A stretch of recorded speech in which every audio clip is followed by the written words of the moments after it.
Okay, well, welcome to another MedCram lecture. We're going to talk about Wolff Parkinson White syndrome, otherwise known as WPW. And let's talk about the conduction system so we can explain what's going on here.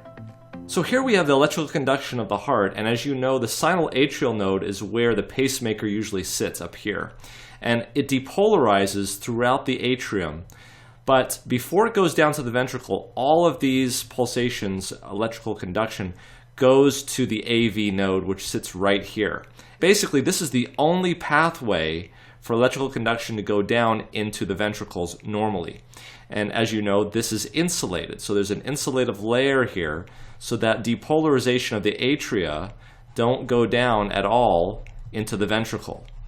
Now, that's important because, as you know, the AV node here only allows a specific rate of conduction to go through it. There's a depolarization and repolarization, and then a refractory period whereby which an additional depolarization is not going to be allowed in straight through. And that's kind of a safety mechanism because, as you know, in atrial fibrillation up here in the atria are contracting far more than 400 beats per minute. And in that situation, imagine 400 beats per minute being directly transmitted down to the ventricles. I mean, that would be fatal. So the AV node does serve a very good purpose in controlling that. Okay, so you know then that there is only one way to the ventricle. Well, unless of course, you have WPW, which in this situation, you have a congenital abnormality called the bundle of Kent, which basically is a bridge which connects the atria with the ventricle. And so now, instead of the electricity, the conduction, going down and sweeping in this direction, everything's going to the AV node before it can go down into the ventricle. Now you have all of that, yes, but you can also take an accessory pathway, it's called, the bundle of Kent, and you can go down into the ventricle directly depending on what kind of congenital abnormality this is.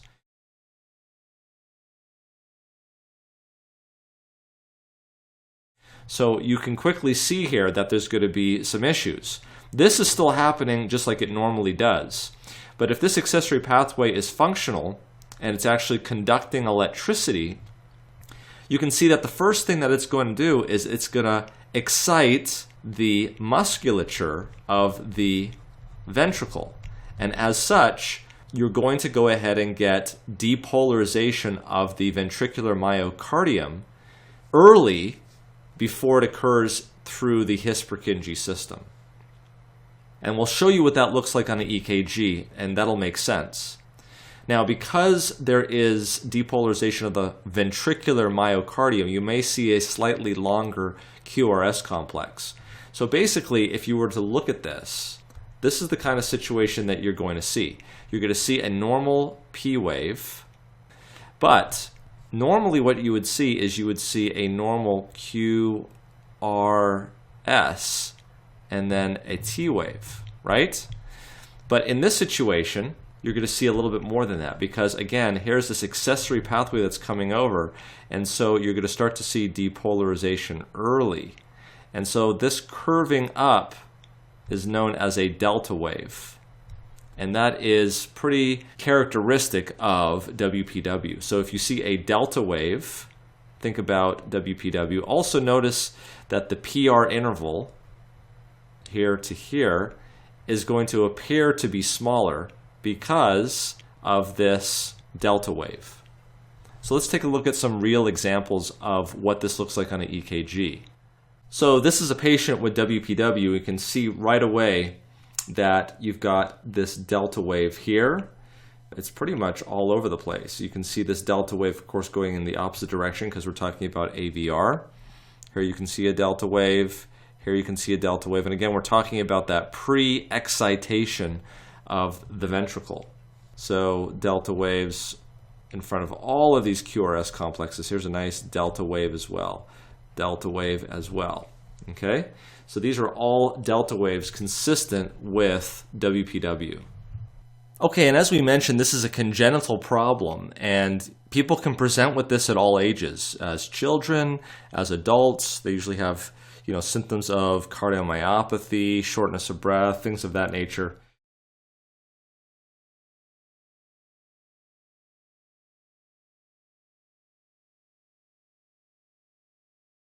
There are three areas where you can run into problems with ventricular tachycardia. The first one, as we were talking about, is that this bundle of Kent, which is an accessory pathway, can have rapid conduction in an antegrade fashion. So you can imagine that if somebody went into atrial flutter, for instance, or they went into atrial fibrillation, that all of those atrial contractions will be transmitted perfectly through the bundle of Kent and right on down into the myocardium, and that would be a 1-to-1 conduction. So you know that atrial flutter waves, for instance, are sawtooth, and they are going to be going at about 300 beats per minute. And so you can imagine a ventricular rate of 300 beats per minute is going to lead to basically ventricular fibrillation, and that could be a fatal arrhythmia. And so number one, the first problem that you can run into here is basically anterior grade conduction, because there is no refractory period. It just keeps conducting. It's like a wire basically that's short-circuiting it. The second possibility is that some of these bundles of Kent, believe it or not, will actually have an automatic foci in it, just like a pacemaker, and it may decide to go off and send a signal down into the ventricle, and that could cause tachycardia. Yet, there's another way an accessory pathway can cause problems. Sometimes these pathways can conduct exclusively in the retrograde direction. In other words, not from the atria to the ventricle, but from the ventricle to the atria. This is called a concealed accessory pathway because you don't see the typical WPW pattern of a delta wave and a short PR. Now, can these cause problems? Absolutely. For example, you could have a sinoatrial node depolarization causing contraction going to the AV node, going down the His-Purkinje system, and then all the way to the end, and then it signals the bundle of Kent and transmits the signal back up, and you have a re-entrant tachycardia. And that would be a problem in that situation. It would be narrow complex, but it would be re-entrant, and it would be going through the AV node. So back and forth, back and forth. I think probably one of the more testable questions that you would see on a test regarding this is regarding specifically atrial fibrillation. So what happens if somebody has WPW and they go into AFib? Well, you know that there's going to be multiple contractions going on up here, greater than 300, 400, 500 beats per minute, and it may be very, very rapid. So the thing is that these are going to be transmitted down into the AV node, which is right here, but also through the bundle of Kent into the ventricle. What we don't want to do, and this is really important, what we don't want to do is we don't want to block the AV node if there's a atrial fibrillation with wide complex, because if it's a wide complex, then we know it's going through the accessory pathway and it's pre-exciting down here.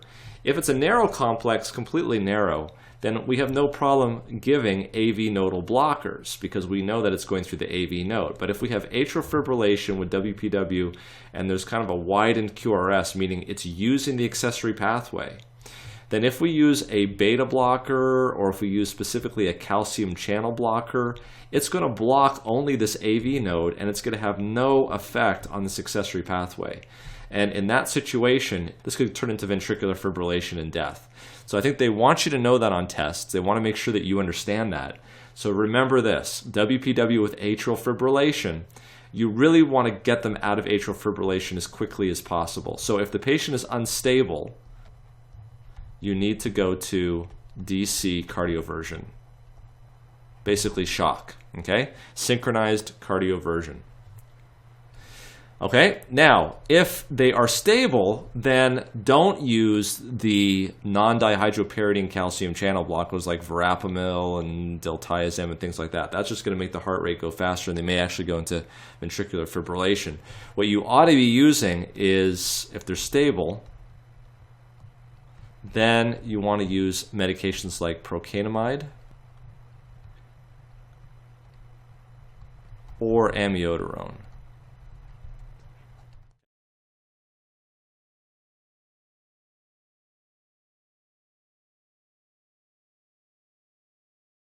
So that is the key. Now let's go back one more time and look at an EKG of WPW. And you can see again, delta waves, very short PR interval, delta waves. Okay, thanks for joining us.